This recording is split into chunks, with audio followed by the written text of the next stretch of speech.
Vamos a viajar a los inicios de Internet, a principios de los 2000, para desenterrar la historia de uno de los grupos de hackers más audaces de la época. Una historia de poder, de caos y, cómo no, de consecuencias. A ver, para ponernos en situación, pensemos en el año 2001. Internet, bueno, era el lejano oeste, un territorio salvaje, sin ley, donde las reglas, digamos que se estaban escribiendo sobre la marcha. ¿Y quién mandaba ahí? Pues nadie, y a la vez todo el mundo. Y en medio de ese caos apareció un grupo dispuesto a reclamar el trono. Se hacían llamar World of Hell, o WOG, para abreviar. Solo el nombre ya era toda una declaración de intenciones, ¿verdad? Y bueno, no tardaría en convertirse en sinónimo de hackeo a lo grande. Y de repente, en marzo de 2001, ¡boom!, aparecen en escena. Así, de la nada, como un pistolero que entra en el salón en pleno salvaje oeste de la web. Su llegada fue inesperada y, desde luego, muy ruidosa.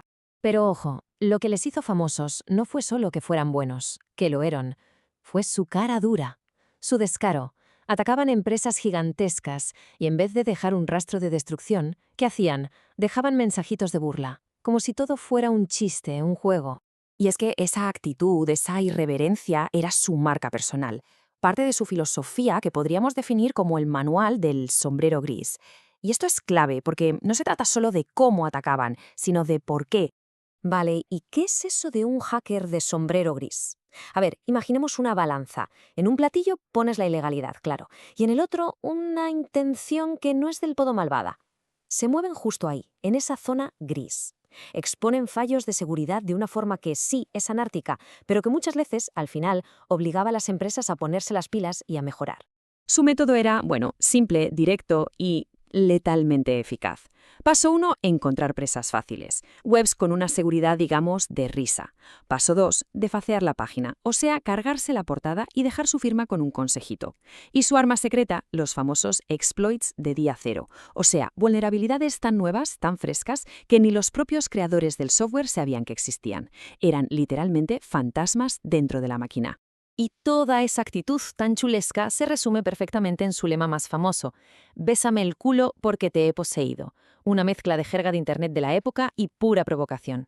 Dejaba muy clarito quién mandaba ahí. Vale, ahora hablemos de la escala, de la dimensión de sus operaciones. Porque durante su año más potente demostraron que para ellos no había pez demasiado gordo. Ningún objetivo era inalcanzable. Es que la lista de víctimas es alucinante por lo variada. Iban desde marcas de lujo como Rolex a gigantes farmacéuticos como Pfizer o la propia Microsoft. Y no se quedaban ahí, ¿eh? También agencias del gobierno de Estados Unidos. Es que nadie, absolutamente nadie estaba a salvo. Demostraron que en el ciberespacio no había murallas que valieran. Y entonces llegó su golpe de efecto más bestia, el más espectacular de todos. Y se puede resumir en una sola cifra: 700.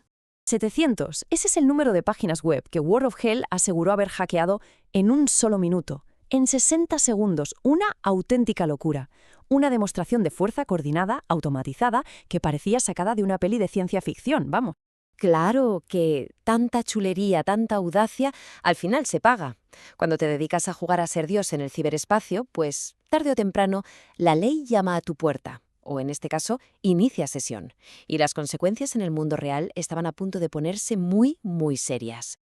Y así fue como empezó la caída. En 2001 detienen a Robert Jr., más conocido como Cowhead 2000. Un año después le toca a Thomas DeVos, Yogi Gay. La caza siguió durante años, y culminó en 2005 con el arresto de uno de los grandes, Rafael Núñez, Rafa. El grupo, que parecía intocable, se empezaba a desmoronar pieza a pieza. Pero, a pesar de las detenciones, la historia de World of Hack no se acabó ahí, ni mucho menos. Dejaron una marca, un eco en el ciberespacio que sigue resonando. Un legado que, en cierto modo, ayudó a definir toda una era del hacking. Es que su legado va mucho más allá de los ataques en sí.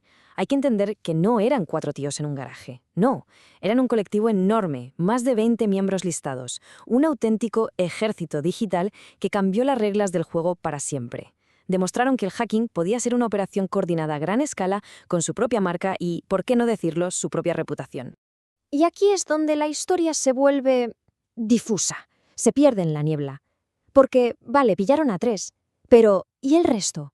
¿Qué fue de los demás miembros de World of Hell? ¿Simplemente desaparecieron? ¿Se retiraron a las sombras? ¿O siguen por ahí con otros nombres, otras identidades? Su historia al final acaba como empezó, con una enorme interrogante flotando en el ciberespacio, un eco que, quizás, nunca llegue a apagarse del todo.